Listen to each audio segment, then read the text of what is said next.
The seventh eruption in the Sundunga crater chains of the Reykjanes Peninsula always started very vigorous and strong, like this. In the darkness of the night, you could see it.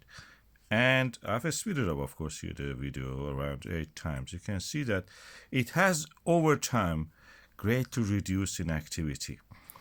What that means is that the volcano in this stage, the output of it is reduced, but the input from the underneath to the reservoir of the magma is actually building up and adding to the reservoir.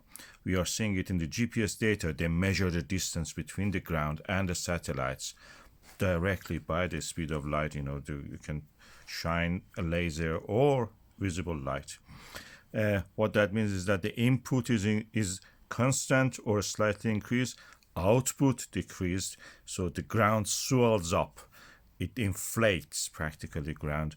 The ground rises a few centimeters even is enough. We can pick that, these satellites are accurate. This is one way of seeing it.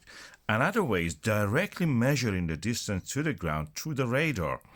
And with the radar, we have the advantage that it can work in the night and it can work through the clouds. So we are measuring the distance to the ground in the line of sight, in the same position in the sky.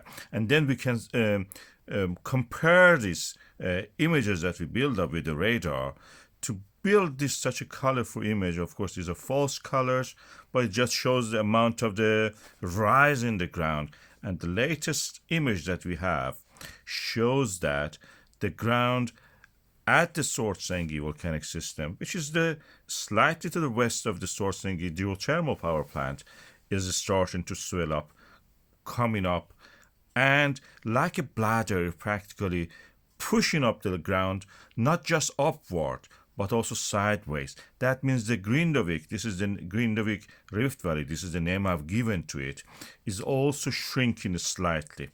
The shrinking of this is important because it shows the model is correct, is actually a good approximation of what is happening under the ground in the earth layers. So like a bladder is pushing up all the way around it, not just upward. It makes the valley slightly smaller than it was.